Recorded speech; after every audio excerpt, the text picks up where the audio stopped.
Good morning student. Start करते हैं आज का editorial section with important vocabulary. And अगर मैं बात करूं एडिटोरियल की, एडिटोरियल एक ऐसा आर्टिकल होता है जो जिसको एक न्यूज़पेपर के हेड रिप्रेजेंट करते हैं, उनके द्वारा लिखा जाता है, उनकी थॉट्स को किसी सब्जेक्ट किसी टॉपिक के ऊपर डिस्क्राइब करा जाता है। तो आज का जो टॉपिक है, एडिटोरियल टॉपिक है, आप देख सकते हो स्क्रीन पे है आपके पास, that is precarious house on building collapses.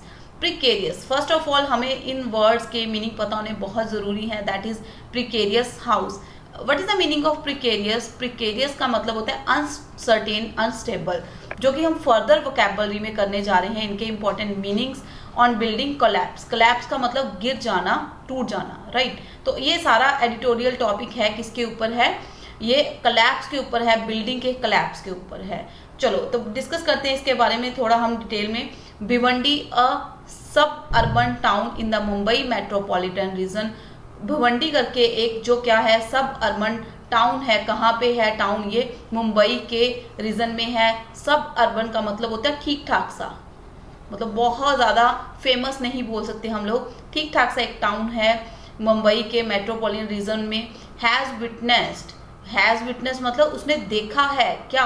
अब बिल्डिंग कोलैप्स, एक बिल्डिंग कोलैप्स हुआ है, बिल्डिंग गिर गया है in the receding weeks of the monsoon. अगर मैं बात करूं यहाँ पे रिसीडिंग वीक्स, रिसीडिंग वीक्स मतलब खत्म हो रहे हैं जो मॉनसून के वीक्स, जो कम हो रहे हैं मॉनसून के वीक, मॉनसून का वीक्स जो निकल गए हैं उनके एंड पे, receding weeks of the monsoon, killing at least 20 people. कितने लोग मर चुके हैं इसमें?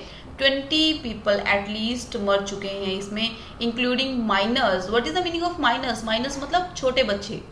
And exposing once again, expose कर रहा है किस चीज को? अगेन, वापिस से, the precarious unstable uncertain condition of many dwellings, dwellings मतलब houses, in one of India's more prosperous state. India का एक मोर प्रोस्पेरस, खुशहाल स्टेट है, जो कि मुंबई की अगर बात करोगे, महाराष्ट्र की बात करोगे तो प्रोस्पेरस स्टेट है महाराष्ट्र।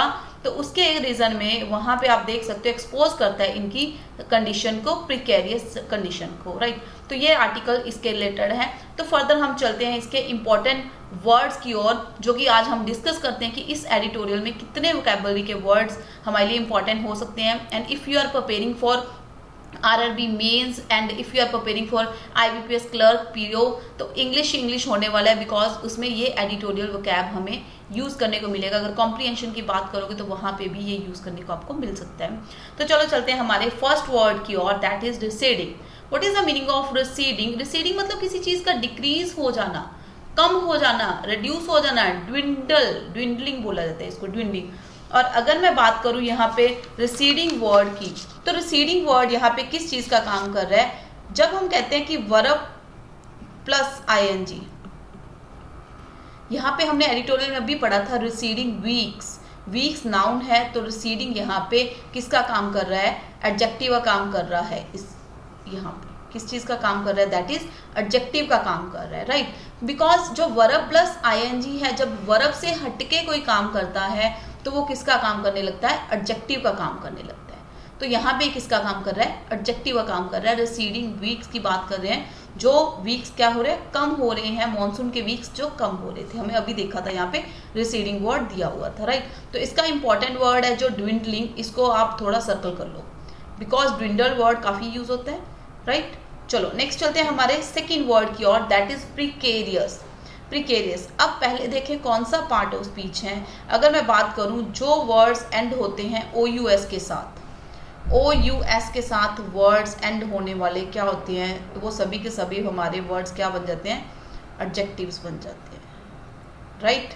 क्या बनते हैं? ये एडजेक्टिव्स बन जाएंगे यहाँ पे, राइट। तो चलो चलते हैं नेक्स्ट हमारा यहाँ पे, ये कौन सा पार्ट ऑफ स्पीच है? एडजेक्टिव है। प्रिकेरियस मतलब अनसर्टेन, जो चीज़ स्टेबल नहीं है, जो चीज़ सेफ नहीं है। और इसको हम क्या बोल सकते हैं? जो चीज़ डेंजरस है, डेंजरस लिख सकते हैं हम लोग, राइट। डेंजरस बोल सकते हो। प्रिकेरियस इंपॉर्टेंट वर्ड है, इसको हाईलाइट कर लो, इसको स्टार दे लो यहाँ पे आप, ओके। चलो नेक्स्ट चलते हैं हम लोग dwellings, what is the meaning of dwellings? Dwellings मतलब houses, a place of residence, रहने की जगह, अ हाउस और अ फ्लैट, एक घर को या फ्लैट को या रहने की कोई भी प्लेस है उसको क्या बोला जाता है? ड्वेलिंग्स बोला जाता है। और अगर मैं बात करूँ ड्वेलिंग्स तो ये कौन सा पार्ट ऑफ स्पीच है? ये हमारा नाउन है, राइट? क्यों? जिस वर्ड को हम सिंगुलर से प्लूरल बना सकते हैं, एक से ज़्यादा बना सकते हैं, that is known as a noun. Because dwelling single होएगा, ड्वेलिंग्स रहने की स्थान, रहने का घर बोला जाता है, ये नाउन है, राइट? लिविंग प्लेस है एंड मोर ओवर प्लेसेस के लिए हम क्या यूज करते हैं? कौन सा पार्ट ऑफ स्पीच होएगा? That is a noun. हाँ जी, नेक्स्ट हमारा फोर्थ वर्ड है दैट इज हैपलेस। एक होता है होपलेस, जिसको कोई उम्मीद नहीं होता, राइट? होपलेस। एक होता है हैपलेस, इंपॉर्टेंट वर्ड है, इसको स्टार दे लो, राइट? और अगर मैं बात करूं हैपलेस की तो पहले हम देखते हैं कौन सा पार्ट ऑफ स्पीच है। जो वर्ड्स LES के साथ एंड हो रहे हैं, राइट? LESS के साथ एंड होने वाले वर्ड्स को क्या कहा जाता है? एडजेक्टिव कहा जाता है। क्या बोलते हैं इनको? एडजेक्टिव्स बोलते हैं, राइट? तो चलो, हैपलेस मतलब अनलकी, वो पर्सन जो अनलकी है, अनफॉर्चुनेट है, उसको बोलते हैं हैपलेस। एंड अनफॉर्चुनेट पर्सन, यहाँ पे मैंने ऐड कर दिए पर्सन, क्लियर? ओके, ये वो थे हमारे 4 वर्ड्स। तो चलते हैं नेक्स्ट हमारे 5th नंबर वर्ड की ओर। एंड अगर मैं आपको बताऊं, अगर आप पार्ट ऑफ स्पीच रिकॉग्नाइज करना सीख जाते हो then it will be easy for you to recognise the error. Error detection में बहुत ज़्यादा आपको हेल्प मिलेगा। नेक्स्ट है 5 number word that is debris. Debris, debris क्या है? डिस्ट्रॉयड पीसेस, डस्ट पार्टिकल, जो पीसेस, जो पार्टिकल्स क्या होते हैं? खत्म हो जाते हैं। मलबा, लाइक हिंदी में क्या बोल सकते हैं इनको? मलबा, राइट? क्या लिखा जा सकता है इसको? मलबा लिख सकते हैं हम लोग कि मलबा होता है जो बचा कुचा है, जब कोई बिल्डिंग कोलैप्स हो जाता है और जो उसके पार्टिकल्स होते हैं जो गिर जाते हैं, वो मलबा इकट्ठा हो जाता है, उसके नीचे कई लोग दब भी जाते हैं और मर भी जाते हैं, उसको बोला जाता है डेब्रिस। तो डेब्रिस किसी चीज का नाम है, राइट? दैट इज कौन सा पार्ट ऑफ स्पीच है? ये नाउन बोला जाता है इसको। क्या है? डेब्रिस, नाउन है ये हमारा, राइट? तो नेक्स्ट चलते हैं हमारा 6 number word that is inevitably. Inevitably is a very important word, काफ़ी बार एग्जाम में रहा है और कॉम्प्रीहेंशन रीडिंग में भी, क्लोज टेस्ट में भी, रीअरेंजमेंट में भी यूज करा जाता है इसको। सो फर्स्ट ऑफ ऑल हम इसका पार्ट ऑफ स्पीच देखेंगे। इनएविटेबली, जो वर्ड LY के साथ एंड हो रहे हैं, राइट, वो 99% क्या होते हैं? That is adverb. कौन सा है ये पार्ट ऑफ स्पीच? एडवर्ब है। तो चलते हैं हमारे इन अनएविटेबली का मतलब जिस चीज़ को अवॉइड नहीं करा जा सकता, जिस चीज़ को हम अवॉइड नहीं कर सकते। अनअल्टरेबली, जिसको अल्टर नहीं करा जाता, जिसको हैपन होने से हम नहीं रोक सकते, that is unavoidable, right? Okay, यहाँ पे उसमें एक उस आर्टिकल में दिया हुआ था अनएविटेबली फॉलिंग। फॉलिंग मतलब जो गिर जाती हैं बिल्डिंग्स, जिनको हम अवॉइड नहीं कर सकते, जिनका गिरना हम अवॉइड नहीं कर सकते हैं। तो चलो नेक्स्ट है हमारा 7th number word that is chawl. That is chawl. Chawl वहां पे यूज करा हुआ था चॉल बिल्डिंग करके, चॉल के बाद वहां पे दे रखा था बिल्डिंग, राइट? चॉल बिल्डिंग्स करके दिया हुआ था वहां पे एडिटोरियल टॉपिक में, चॉल बिल्डिंग्स। तो हमें रिकॉग्नाइज करना है कि कौन सा पार्ट ऑफ स्पीच है। तो अगर मैं इसकी बात करूं, अ टाइप ऑफ बिल्डिंग, एक बिल्डिंग का टाइप होता है, राइट? चॉल मतलब अ बिल्डिंग का टाइप है एक। तो डेफिनेटली यहाँ पे ये किसका काम कर रहा है? यहाँ पे ये एडजेक्टिव का काम कर रहा है। चॉल नाउन का काम भी कर सकता है, एडजेक्टिव का काम कर सकता है। क्यों? वहां पे एडिटोरियल में, ये टॉपिक में, ये बिल्डिंग के पहले इसको यूज करा गया है चॉल को। और अगर नाउन के पहले कोई वर्ड यूज करा जाएगा, वो सिर्फ और सिर्फ क्या होएगा? एडजेक्टिव होएगा, राइट? तो यहाँ पे हम बात कर रहे हैं अ टाइप ऑफ बिल्डिंग, ऐसा एक बिल्डिंग का टाइप जो स्पेशली इन फैक्ट्री सिटीज में होता है, फैक्ट्री सिटीज में होता है। एंड अगर मैं बोल दूँ ज्यादातर वहां पे poor people reside there, poor people रहते हैं वहां पे, कम पुअर पीपल रहते हैं। क्योंकि अगर मैं बात करूँ वहाँ पे एक बिल्डिंग में बहुत ज़्यादा अकोमोडेशंस प्रोवाइड करी जाती है, रूम्स बनाए जाते हैं, तो उनमें लोग रहते हैं, राइट? तो चलते हैं हमारे नेक्स्ट 8 नंबर वर्ड की ओर that is drenched. Drenched, drench यहाँ पे किसका काम कर रहा है? वर्ब का काम कर रहा है। तो ड्रेंच वर्ब का काम कर सकते हैं। क्यों? क्रिया हो रही है कोई, इसका मतलब होता है कंप्लीटली वेट, भीग जाना। कंप्लीटली वेट मतलब भीगा हुआ या फिर भीग जाना, और अगर मैं बात करूँ ड्रेंच की, तो कहता जी अगर मैं इसके लिए सेंटेंस बनाऊँ, if you go outside you will completely drench out, right, तुम पूरी तरह से भीग जाओगे। अगर मैं बोलूँ don't go outside you will get drenched, तुम भीग जाओगे। तो ये किसका काम, इसमें ड्रेंच एक क्रिया है, वर्ब है, इसका मतलब होता है कम्प्लीटली वेट, पूरी तरह से भीग जाना, या फिर सॉक, भीगा हुआ, सॉक, राइट, ठीक है। नेक्स्ट वन स्टैगरिंग, बहुत इंपॉर्टेंट वर्ड है, इसको मैं स्टार दे रही हूँ यहाँ पे, डबल स्टार दे रहे हैं हम, बिकॉज ये बहुत इंपॉर्टेंट वर्ड है। एंड अगर मैं बात करूँ स्टैगरिंग की, राइट, स्टैगरिंग का मतलब होता है सरप्राइजिंग, शॉकिंग, हैरान करने वाला।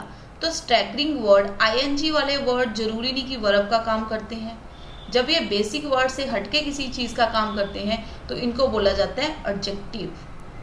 स्टैगरिंग, राइट, स्टैगरिंग मतलब शॉकिंग, शॉकिंग, अमेजिंग, राइट। यहाँ पे हम इन्होंने यूज करा था staggering quantum, quantum of monsoon fall, ऐसे करके स्टैगरिंग क्वांटम करके यूज करा हुआ था। तो ये पार्ट ऑफ स्पीच किसका काम करेगा, एडजेक्टिव का काम करेगा, राइट। तो चलते हैं हमारे नेक्स्ट 10 नंबर वर्ड की और 10 नंबर वर्ड क्वांटम। मैंने अभी बोला staggering quantum, staggering quantum. Quantum मतलब क्या होता है, अमाउंट, क्वांटम मतलब अमाउंट, मेजर किसी चीज का, राइट, अमाउंट लिख लो या मेजर लिख लो, या हम क्या लिख सकते हैं इसको, वॉल्यूम भी लिख सकते हैं। एक और वर्ड आपके लिए लिख सकते हैं यहाँ पे, आई राइट हियर वॉल्यूम, यहाँ पे आप लिख सकते हो वॉल्यूम,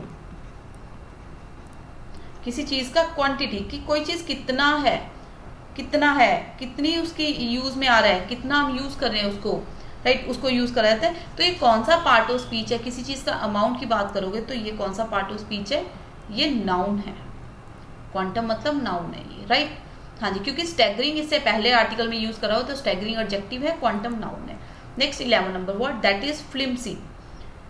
फ्लिम्सी, फ्लिम्सी क्या मतलब है, ब्रेकेबल, अनस्टेबल, जो चीज स्टेबल नहीं है, जो चीज टूट सकता है, दैट इज फ्लिम्सी, फ्लिम्सी। तो फ्लिम्सी एक एडजेक्टिव है, विशेषता बताता है, टूटने योग्य, टूटने योग्य, राइट, जो चीज हम बोलते हैं टूट सकती है, उसकी क्वालिटी है, अगर किस चीज की क्वालिटी है तो फ्लिम्सी को क्या यूज करा था, एडजेक्टिव है ये पार्ट ऑफ स्पीच। नेक्स्ट चलते हैं 12 number word that is render.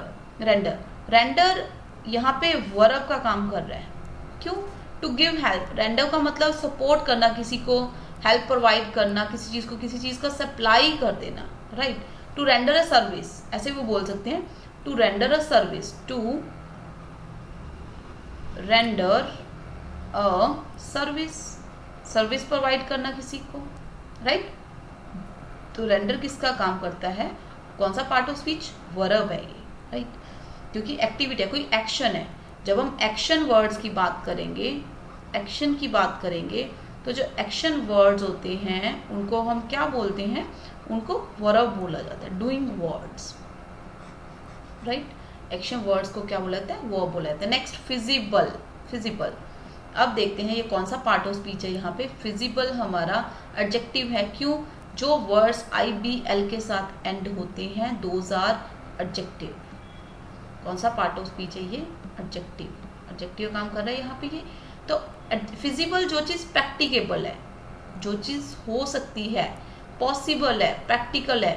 कुछ चीज़ें हम कहते हैं प्रैक्टिकल नहीं है, हमारे हाथ में नहीं हो सकती हैं, हमारे हाथ में नहीं है, पॉसिबल नहीं है हमारे लिए, उनको हम बोल सकते हैं, राइट। और कुछ चीज़ें हम कहते हैं कि प्रैक्टिकल है, ये पॉसिबल है, तो उसके लिए क्या यूज़ करा जाता है, फिजिबल वर्ड यूज़ करा है। तो इसको स्टार दे लो आप यहाँ पे, इवन की डबल स्टार दे लो, काफ़ी इंपॉर्टेंट वर्ड है। नेक्स्ट है लास्ट वर्ड हमारी इस क्लास का, that is profound. Profound, profound का मतलब होता है कि डीप, कोई चीज़ बहुत ज़्यादा, अगर मैं बोलूँ she has a profound knowledge of something, बहुत ज़्यादा उसको नॉलेज है, तो प्रोफाउंड वर्ड की अगर मैं बात करूँ, प्रोफाउंड वर्ड यहाँ पे कौन सा पार्ट ऑफ स्पीच का काम कर रहा है, एडजेक्टिव का काम कर रहा है।